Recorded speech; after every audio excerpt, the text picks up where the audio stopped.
ഒരാൾ തൻ്റെ പറമ്പിൽ കിടക്കുകയായിരുന്നു. അയാളുടെ തൂമ്പ ഒരു ചെമ്പ് കുടത്തിൽ മുട്ടി. കുടം എടുത്തു നോക്കിയപ്പോൾ അത് ഭദ്രമായി അടച്ചു വെച്ചിരിക്കുന്നു. വളരെ പ്രയാസപ്പെട്ട അയാൾ അത് തുറന്നു. കുടത്തിൽ നിന്നും പുകച്ചുരുൾ കയറുന്നു. കുറേ കഴിഞ്ഞപ്പോൾ പുകച്ചുരുളിൽ നിന്നും ഒരു ഭൂതം പ്രത്യക്ഷപ്പെട്ടു.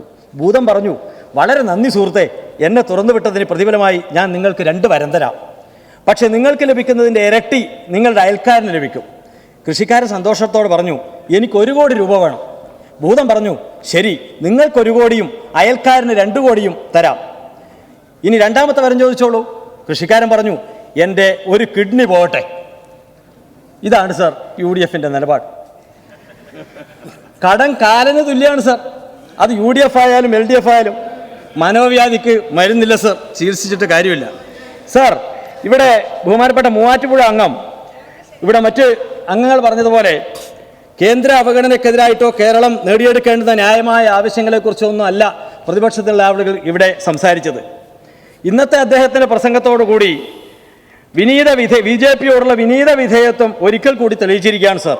നിങ്ങൾ ഓർക്കുന്നുണ്ടാകും, സംഘപരിവാർ സംഘടനയായിട്ടുള്ള സ്വദേശി ജാഗരൺ മഞ്ചിൻ്റെ സംസ്ഥാന കൺവീനറായിട്ടുള്ള രഞ്ജിത്ത് കാർത്തികേയൻ എന്ന ചാർട്ടേഡ് അക്കൗണ്ടാണ് കേരള സർക്കാരിൻ്റെ കിഫ്ബിക്കെതിരായിട്ട് പണ്ട് കോടതിയിൽ പോയത്. RSS മുഖമാസികയായിട്ടുള്ള ഓർഗനൈസറിൽ പതിവായി എഴുതുന്ന വ്യക്തിയായിട്ടുള്ള ഇയാൾ അനന്തപുരി ഹിന്ദു സമ്മേളനത്തിൻ്റെ മുഖ്യ സംഘാടകരിൽ ഒരാളായിരുന്നു സർ. സർ, ഇയാൾ നയിക്കുന്ന സ്വദേശി ജാഗരൺ മഞ്ചിന് വേണ്ടി കിഫ്ബിക്കെതിരെയുള്ള വക്കാലത്ത് ഏറ്റെടുത്തത് മറ്റാരുമല്ല സർ, സാക്ഷാൽ മൂവാറ്റുപുഴ അംഗം. സർ, കിഫ്ബി മസാല ബോണ്ടിന്റെ ഭരണഘടനാ സാധുതയെ ചോദ്യം ചെയ്താണ് അന്ന് അദ്ദേഹം ഹൈക്കോടതിയിൽ ഹർജി സമർപ്പിച്ചത്. കേരളത്തിന്റെ ചരിത്രത്തിലാദ്യമായി വികസന വിസ്മയങ്ങൾ സൃഷ്ടിക്കാൻ കിഫ്ബിയിലൂടെ കഴിഞ്ഞ 80,000 കോടിയിലധികം രൂപയുടെ വിവിധ പദ്ധതികൾക്ക് ഭരണാനുമതി നൽകാൻ കഴിഞ്ഞ ഒരു സാഹചര്യത്തിലാണ് സർ ഈ ഒരു നിലപാട് സ്വീകരിക്കുന്നത്. സർ, മറ്റൊന്ന് പറയട്ടെ, ബഹുമാനപ്പെട്ട മുൻ മുഖ്യമന്ത്രി ശ്രീ ഉമ്മൻചാണ്ടി, അദ്ദേഹത്തിനെ അംഗീകരിക്കുന്നവരല്ലേ നിങ്ങൾ? അദ്ദേഹം 16/2/2016 ഈ സഭാതലത്തിൽ നൽകിയിട്ടുള്ള ഒരു മറുപടിയുണ്ട് sir. Shri Kodiyeri Balakrishnan, R Rajesh, Elamaram Kareem, Babu M Palissery എന്നിവർക്ക് നൽകിയ മറുപടിയാണ് സർ. ചോദ്യം: ഭരണഘടന ഉറപ്പാക്കുന്ന ഫെഡറലിസത്തിന്റെ അടിസ്ഥാന സവിശേഷതകൾ ഓരോന്നും കേന്ദ്ര സമീപനത്തിൽ കടുത്ത വെല്ലുവിളികളെ നേരിടുന്നുണ്ടോ?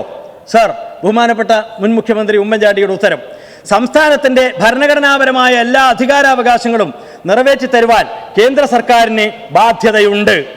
ഇത്തരം അവകാശങ്ങൾ ഹനിക്കപ്പെടുന്നതായി ബോധ്യപ്പെടുമ്പോഴൊക്കെ അതിനെതിരായ ശക്തമായ പ്രതിഷേധം സംസ്ഥാന സർക്കാർ കേന്ദ്ര സർക്കാരിനെ അറിയിക്കുകയും ശ്രദ്ധയിൽപ്പെടുത്തുകയും ചെയ്തിട്ടുണ്ട്. സർ, ആ കോൺഗ്രസ് തന്നെയല്ലേ സർ ഇപ്പോഴത്തെ നിങ്ങളുടെ പ്രതിപക്ഷം?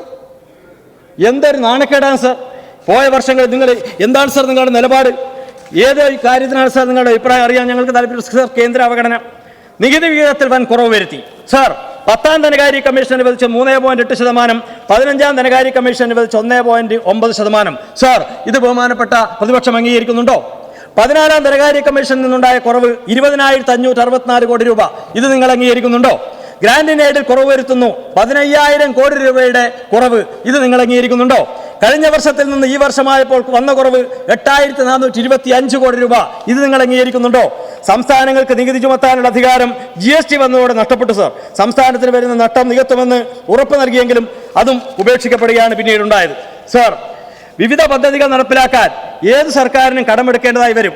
കേന്ദ്രത്തിന് കടമെടുക്കാൻ പരിധിയില്ല, എന്നാൽ സംസ്ഥാനങ്ങൾക്ക് കേന്ദ്രം പരിധി നിശ്ചയിക്കുന്നു. ഇവിടെ വിശദാംശങ്ങൾ പറഞ്ഞു മറ്റംഗങ്ങൾ. സർ, കോവിഡ് കാലത്ത് സംസ്ഥാനത്തിന് നിശ്ചയിച്ച പരിധി 5% സർ. ഇപ്പോൾ അത് 3% ചുരുക്കുകയാണുണ്ടായത്.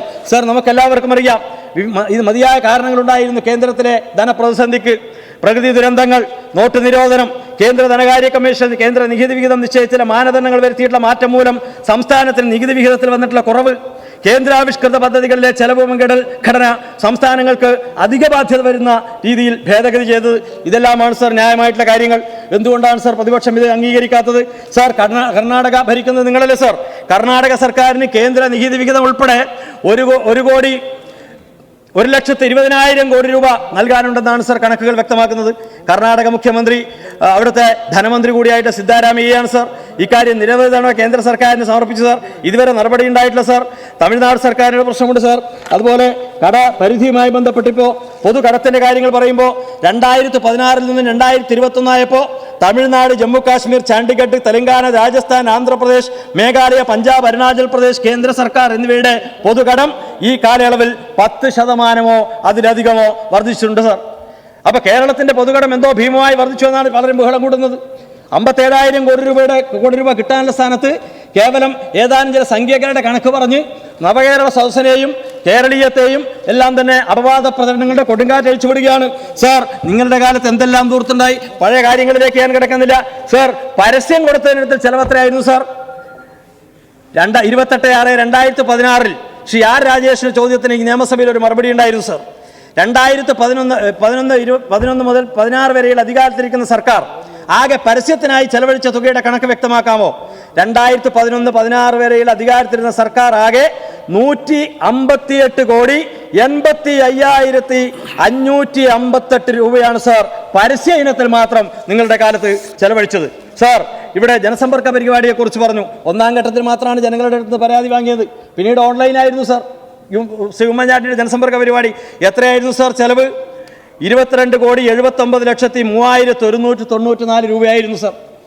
അപ്പോൾ ഇതെല്ലാം നിങ്ങൾ ഓർക്കേണ്ടേ? എന്നാൽ അതായിരുന്നു സാർ നവകേരള സദസ്സ്. കേരളത്തിലെ ജനങ്ങളുടെ പ്രശ്നങ്ങൾ മനസ്സിലാക്കി പ്രശ്നങ്ങൾക്ക് പരിഹാരം നേടുന്നതിന് ആവശ്യമായിട്ടുള്ള ശക്തമായ ഇടപെടൽ നടത്താൻ കേരളത്തിലെ ഗവൺമെന്റ് കഴിഞ്ഞു.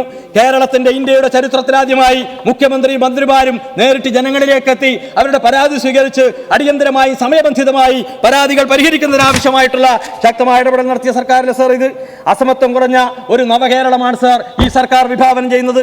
നവകേരളത്തിൽ വർഗീയതയ്ക്കിടമില്ല സാർ. സമാധാനത്തിന്റെയും സാഹോദര്യത്തിന്റെയും സഹവർത്തിത്വത്തിന്റെയും നാടായിരിക്കണം സാർ കേരളം.